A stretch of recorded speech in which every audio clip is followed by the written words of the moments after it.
السلام علیکم ورحمۃ اللہ وبرکاتہ۔ معزز سامعین و ناظرین، امید ہے تمام احباب خیر و عافیت سے ہوں گے۔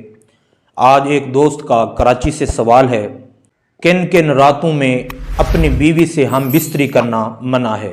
میں آج تفصیلاً اس کا جواب آپ حضرات کو پیش کرنا چاہتا ہوں۔ امید ہے آپ تمام احباب اس کو توجہ کے ساتھ سماعت فرمائیں گے۔ اکثر لوگ غلط فہمی کا شکار رہتے ہیں اور اپنے دل کے اندر کچھ ایام ہیں ان کو حرام جانتے ہیں کہ کیا ان ایام کے اندر ہم نے اپنی بیوی سے ہم بستری کر لی تو ہم نے گناہ کیا، حرام کیا۔ میں اس کا جواب آپ کو پیش کرنا چاہتا ہوں۔ سب سے پہلے یہ یاد رکھ لیں کہ حیض کی حالت کے اندر اپنی بیوی سے ہم بستری نہ کریں، کیونکہ اس پر قطعی قرآن پاک کی دلیل ہے۔ اللہ کریم کا ارشاد ہے، یسألونک عن المحیض قل هو اذی فاعتزلوا النساء۔ اللہ کریم ارشاد فرماتا ہے کہ حیض کی حالت میں اپنی بیویوں کے قریب مت جاؤ۔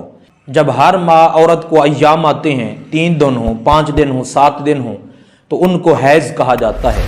تو ان ایام کے اندر عورت کے قریب نہیں جانا چاہیے، مطلب ہم بستری نہیں کرنی چاہیے، اس لیے کہ اس میں تکلیف ہے، عورت کو خون آیا ہوتا ہے، تو اس صورت میں بیماریوں کا اندیشہ بھی ہوتا ہے کہ بیماریاں بھی پھیل سکتی ہیں۔ اور دوسری بات، جب نفاس کا خون ہو، نفاس اس خون کو کہتے ہیں جب بچہ عورت جن لے اس کے بعد جو خون آتا ہے اسے نفاس کہا جاتا ہے، تو اس صورت میں بھی آپ اپنی بیوی سے ہم بستری نہ کریں۔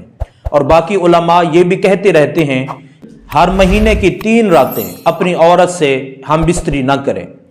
مہینے کی پہلی رات بھی ہم بستری نہ کریں، مہینے کی درمیانی رات یعنی 15ویں رات، اس رات کو بھی ہم بستری نہ کریں، اور مہینے کی آخری رات کو بھی اپنی بیوی سے ہم بستری نہ کریں۔ اور علماء نے یہ بھی فرمایا ہے کہ جب محرم کی 9 اور 10ویں کی رات ہو تو ان 2 ایام کے اندر بھی آپ اپنی عورت سے ادباً ہم بستری نہ کریں۔ ناجائز نہیں ہے ان راتوں کے اندر ہم بستری کرنا اپنی عورت سے، ناجائز نہیں ہے، لیکن ادباً ان 2 راتوں کے اندر اپنی بیوی سے ہم بستری نہ کریں۔ اور تیسری بات یہ ہے کہ جب بیوی کو روزہ ہو، نفلی ہو یا فرضی ہو، تو اس صورت میں بھی آپ اپنی بیوی سے ہم بستری نہ کریں۔ امید ہے آپ تمام احباب نے اس کو توجہ کے ساتھ سماعت فرما لیا ہوگا۔ ثواب کی نیت سے اس کلپ کو آگے سے آگے شیئر فرمائیں، اور مجھے آپ نے اپنی خاص دعاؤں میں یاد فرمانا ہے۔ السلام علیکم ورحمۃ اللہ۔